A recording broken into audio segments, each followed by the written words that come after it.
नमस्ते विद्यार्थियों। विद्या भारती संस्थान करौली द्वारा संचालित उच्च माध्यमिक आदर्श विद्या मंदिर इंदौर में आप सभी विद्यार्थियों का पुनः स्वागत है। आज हिंदी क्लास में हम सभी वाक्य विचार पढ़ेंगे। वाक्य विचार के ऊपर चर्चा करेंगे। वाक्यों को अपन पहले भी पढ़ चुके हैं, 8वीं में भी पढ़े होंगे या 9वीं में, जब कभी भी पहले भी पढ़ चुके हैं। और वही टॉपिक क्या है आज 9वीं से 12वीं तक की कक्षाओं के लिए है, कॉमन टॉपिक है ये। देखिए, वाक्य को पढ़ने से पहले अपन 2-3 बातें और सीखेंगे।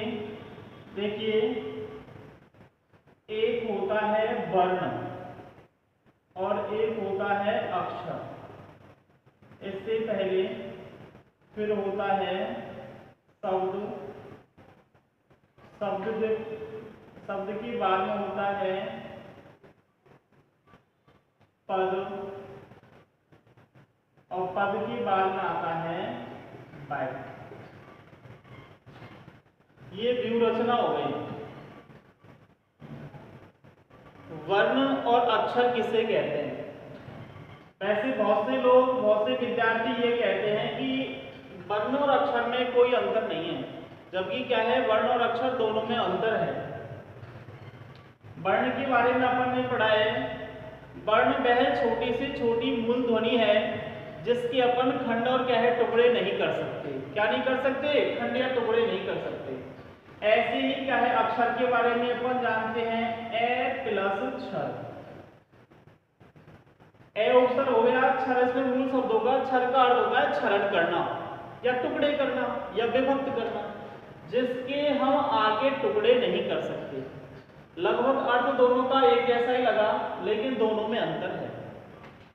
अक्षर का मतलब होता है जिसे निर्बाध रूप में एक ही श्वास में जिसका उच्चारण कर दिया जाता है, तो वह तो कहलाता है अक्षर। और वर्ण क्या है, वह भाषा की मूल ध्वनि होती है जिसके अपन खंड या टुकड़े नहीं कर सकते, लेकिन इसको एक श्वास में नहीं बोल करके आगे भी अपन बोल सकते हैं। दूसरा अंतर देखिए, अक्षर होता है इसको केवल हम उच्चारित करते हैं। उच्चारित करने का मतलब क्या है, इसको अपन केवल बोल सकते हैं, उच्चारण कर सकते हैं। और जैसे हमने इसको क्या कर दिया, लिपिबद्ध कर दिया। क्या कर दिया अपन ने? लिपिबद्ध। लिपिबद्ध का मतलब अपन ने किसी भी भाषा के रूप में इसको बांध करके यदि लिख दिया तो ये ऑटोमेटिकली अक्षर होता है। वह किसका रूप धारण कर लेता है? अक्षर से वर्ण का रूप धारण कर लेता है। किसका रूप धारण कर लेता है? वर्ण का।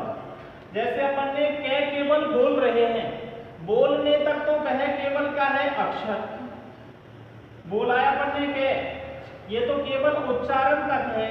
कहां तक है? उच्चारण तक। उच्चारण करने तक तो अक्षर है के। और जैसे इसको अपन ने लिख दिया, लिपिबद्ध कर दिया के, तो ये ऑटोमेटिक क्या बन जाता है? वर्ण बन जाता है। अपने आप ही क्या बन जाता है? वर्ण। ऐसे ही क्या है, शब्द बनता है। शब्द किसे कहते हैं? दो या दो से अधिक सार्थक वर्णों के मेल को अपन शब्द कहते हैं। लेकिन वर्ण ऐसे होने चाहिए और शब्द उनसे बनने वाला ऐसा होना चाहिए जो कम से कम सार्थक हो। सार्थक का मतलब है व्याकरण में उसका कोई न कोई क्या है, सार्थक अर्थ निकलता है, तो वह शब्द कहलाएगा। क्योंकि शब्द भी अपन ने पढ़े हैं, दो प्रकार के होते हैं, सार्थक शब्द और निरर्थक शब्द। सार्थक शब्द किसको कहते हैं? जिनका कोई शब्दकोश में, व्याकरण शब्दकोश में जिनका अर्थ मिलता है। और निरर्थक जो मनगढ़ंत शब्द बन जाते हैं, जिनका कोई व्याकरणिक रूप में कोई उनका आधार नहीं मिलता है, वे शब्द कैसे कहलाएंगे? निरर्थक। आगे देखिए, इसमें पद और वाक्य। पहले चलो इसमें वाक्य को पढ़ते हैं और उसके बाद में क्या है, पद। दोनों के बारे में भी थोड़ी बहुत मैं तुम्हें जानकारी बता रहा हूं। वाक्य किसे कहते हैं? दो या दो से अधिक शब्द, दो या दो से अधिक सार्थक शब्दों के मेल को अपन वाक्य कहते हैं। ये अपन ने छोटी कक्षा में पढ़ा है। दो या दो से अधिक शब्दों के सार्थक मेल को क्या कहते हैं? अपन वाक्य कहते हैं। ऐसे ही पद पद भी अपन ने पढ़ा है। जब वाक्य क्या होता है, व्याकरण नियमों की कोटि में बंद करके अब वाक्य में आने की योग्यता धारण कर लेता है, तो अपने आप ही वह क्या बन जाता है, पद। जब जो वाक्य अपन का बना है, दो या दो से अधिक शब्दों के सार्थक मेल को अपन क्या कहते हैं, वाक्य कहते हैं। तो जब यही वाक्य क्या है, व्याकरणिक नियमों की कोटि में बंद करके और किसमें आने की योग्यता धारण कर लेता है, वाक्य में आने की उसके अंदर एबिलिटी आ जाती है, तो वह अपने आप ही किसका रूप धारण कर लेता है, पद का। तो ये अपन ने क्या है, सामान्य जानकारी पढ़ी थी इसके बारे में। और अब अगला अपन टॉपिक पर आ रहे अपन की वाक्य। वाक्य किसको कहते हैं, देखिए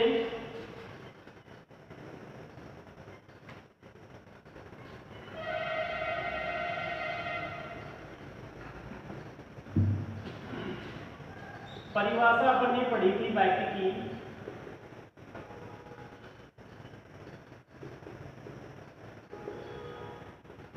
दो या दो से अधिक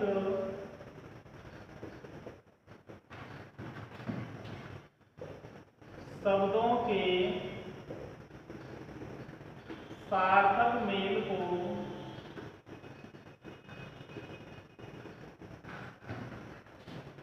वाक्य कहते हैं।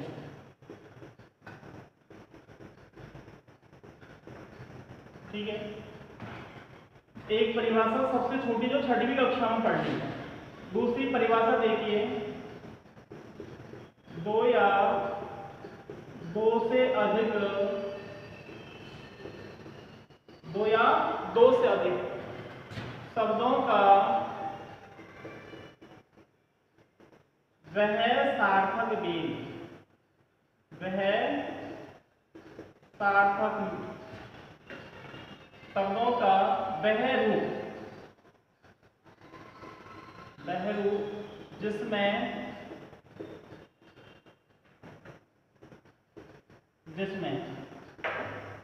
अन्विति सार्थकता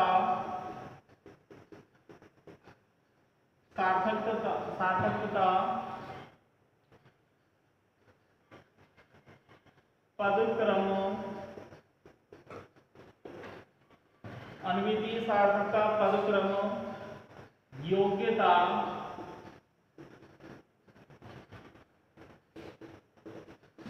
आदि तत्वों का मेल हो, आदि तत्वों या गुणों का मेल हो,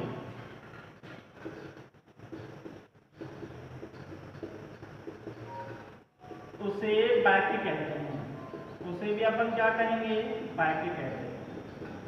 देखिए अपन ने जो ये शब्द लिखे, अभी मैंने तुम्हें लिखे थे, परिभाषा में जोड़े थे, अन्विति, दूसरा जोड़ा था योग्यता,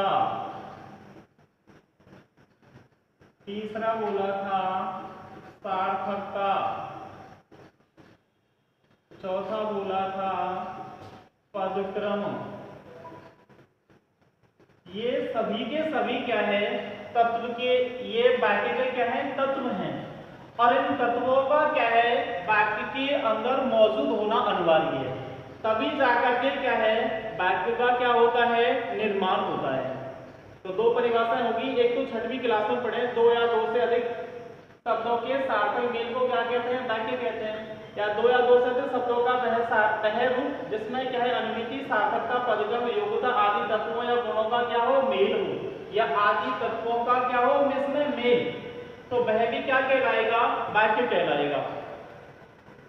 अपन के पाठ्यक्रम में क्या है, रचना के आधार पर क्या है, वाक्य हैं। तो रचना के आधार पर वाक्य कितने प्रकार के होते हैं, ये तुम्हें बताता हूं।